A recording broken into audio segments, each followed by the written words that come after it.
राजा ने ऐसा क्या गुनाह किया कि जो एक बार नहीं बल्कि दोबारा भी उसको गिरफ्तार कर लिया जाता है। तो मैं आज बता देना चाहता हूं कि हैदराबाद के भाग्यनगर के भाग्य का उदय अब शुरू होने वाला है। अब ओवैसी और उसके भाई अकबरुद्दीन ओवैसी जोर लगा लें, भाग्यनगर के भाग्य को बदलने से कोई रोक नहीं सकता, क्योंकि हैदराबाद अब बर्दाश्त नहीं है। नाम है उसका टाइगर राजा सिंह। उसके आगे भी टाइगर है, उसके पीछे भी सिंह है, और वो राजा है। तुम्हारे भाग्यनगर के भाग्य को बदलने का संकल्प इस हिंदुस्तान का हर हिंदू टाइगर राजा के साथ में देता हुआ संकल्प के साथ रोडों पे उतरेगा। गलत बर्दाश्त नहीं करेंगे। समाज को गुमराह करना इनके मुल्ला मौलाना मौलवी ये सबसे बड़ा काम कर रहे हैं। इनको सबसे पहले भारत सरकार जेलों में डालने का काम करे, तीर राजा को नहीं। ये वो लोग हैं जो टीम वर्क में काम कर रहे हैं। टीम वर्क में एज ए टीम वर्क, एक तो शरीर पे बम बांध के फट रहा है लोगों के बीच में, एक गिरोह ऐसा चल रहा है जो अराजकता को फैलाने का काम कर रहा है, एक गिरोह ऐसा चल रहा है जो समाज को बहलाने और फुसलाने का काम कर रहा है। नमस्कार, मैं हूं केशव मालान। एक बार फिर तेलंगाना हैदराबाद राजा को गिरफ्तार कर लिया गया है। दूसरी बार उनकी गिरफ्तारी की गई है, लेकिन इस बार उनकी गिरफ्तारी पर हिंदू समाज में एक उबाल सा है। वह इसलिए कि आखिर गुनाह क्या है, कि वो सवाल खड़ा करना इस देश में गुनाह बन गया है। आज इसी खास मुद्दे पर बातचीत करने के लिए हमारे साथ मौजूद हैं अमित राठौड़ जी। तो बहुत बहुत स्वागत है आपका खबर इंडिया पर। आपका भी बहुत बहुत धन्यवाद। तो सबसे बड़ी बात कि राजा ने ऐसा क्या गुनाह किया कि जो एक बार नहीं बल्कि दोबारा भी उसको गिरफ्तार कर लिया जाता है। देखिए, इसे गुनाह नहीं कहेंगे, इससे अपने धर्म और राष्ट्र के हित में जो मजहब हमें डराने का प्रयास कर रहा है, डराने का मतलब वो ये बताना चाह रहा है कि ये देश जो है ना, ये भीड़ तंत्र से चलेगा, और वो भीड़ तंत्र को हमें दिखा दिखा के हमें डराने का प्रयास कर रहा है वो बराबर, और वो दिखा रहा है उस भीड़ तंत्र के दम पे हिंदुओं को डराने का अगर वो सोच रहा है। तो मैं आज बता देना चाहता हूँ कि हैदराबाद के भाग्यनगर के भाग्य का उदय अब शुरू होने वाला है। अब ओवैसी और उसके भाई अकबरुद्दीन ओवैसी जोर लगा लें, भाग्यनगर के भाग्य को बदलने से कोई रोक नहीं सकता, क्योंकि हैदराबाद अब बर्दाश्त नहीं है। क्योंकि ये लोग पता क्या करते हैं, हैदराबाद हो या कोई भी ऐसे मुस्लिम एरिया जहाँ पे इनकी संख्या एक बहुत बड़े स्तर पे बहुसंख्यक है, वहाँ पे ये भीड़ तंत्र को दिखा के वहाँ के प्रशासन को और वहाँ के रहने वाले लोगों को डराने का काम कर रहे हैं। और ये डराने का जो काम कर रहे हैं, साफ हिंदुस्तान का वो हिंदू आज ऐलान कर रहा है कि नाम क्या है उनका, टाइगर राजा सिंह। नाम से फील कर लेना, फील कर लेना। तुमने क्या कहा था, फील।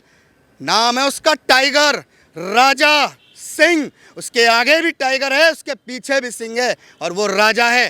तुम्हारे भाग्यनगर के भाग्य को बदलने का संकल्प इस हिंदुस्तान का हर हिंदू टाइगर राजा के साथ में देता हुआ संकल्प के साथ रोडों पे उतरेगा। गलत बर्दाश्त नहीं करेंगे। इन्होंने केवल वही बातों है, उन्हीं बातों को दोहराना, समाज को गुमराह करना, इनके मुल्ला मौलाना मौलवी ये सबसे बड़ा काम कर रहे हैं। इनको सबसे पहले भारत सरकार जेलों में डालने का काम करे, तीर राजा को नहीं। ये लोग बार बार उन बातों को सामने ला रहे हैं, हम लोगों को डराने का काम कर रहे हैं। हम डरने वाले नहीं हैं।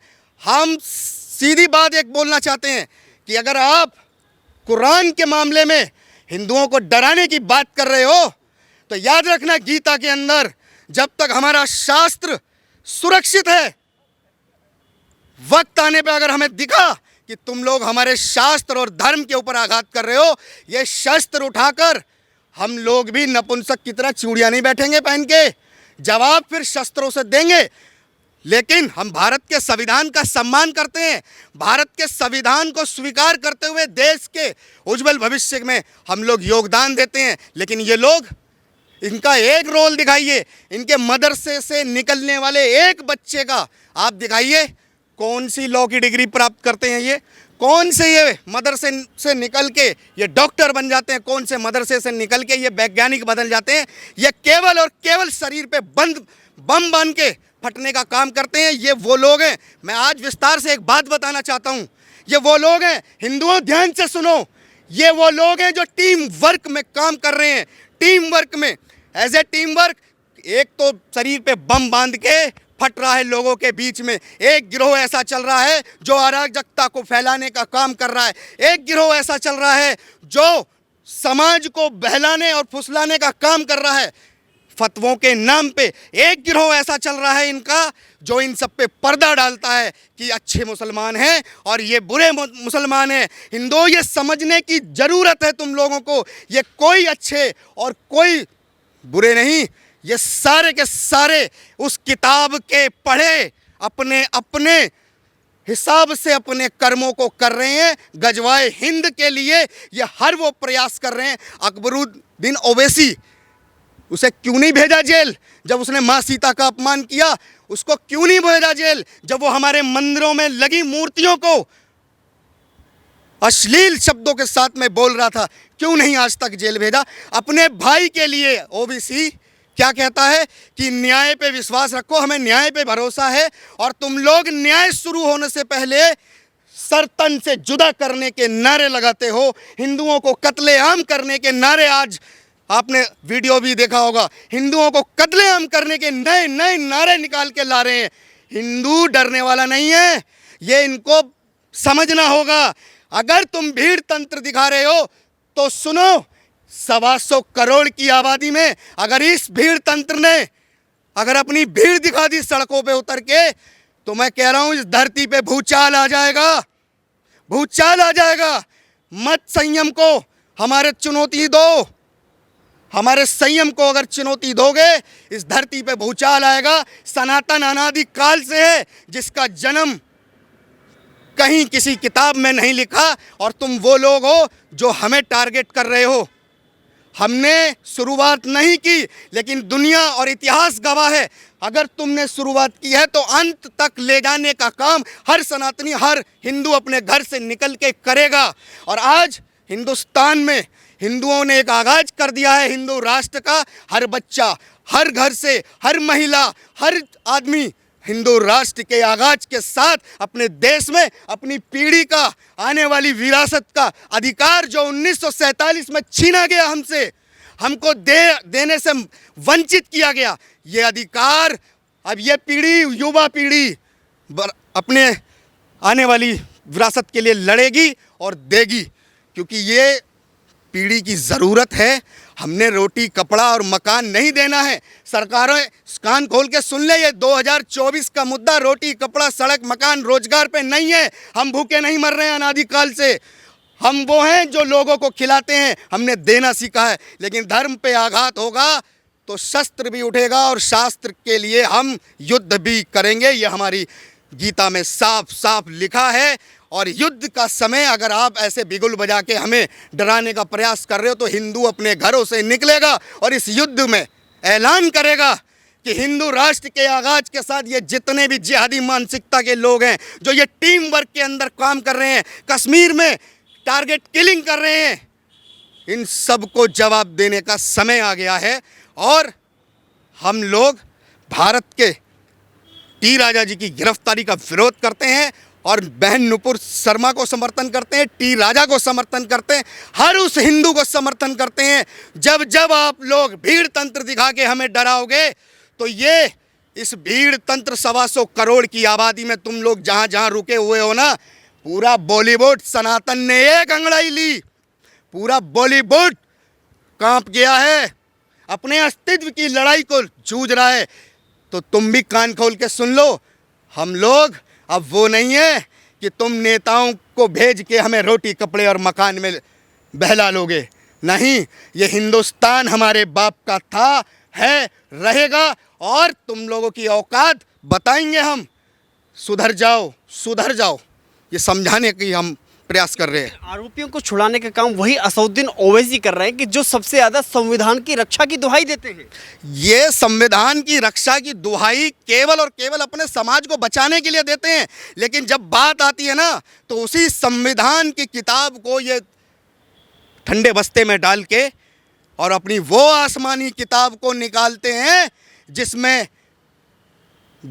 इनके अत्याचारों को बढ़ाने के सारे फॉर्मूले लिखे हुए हैं।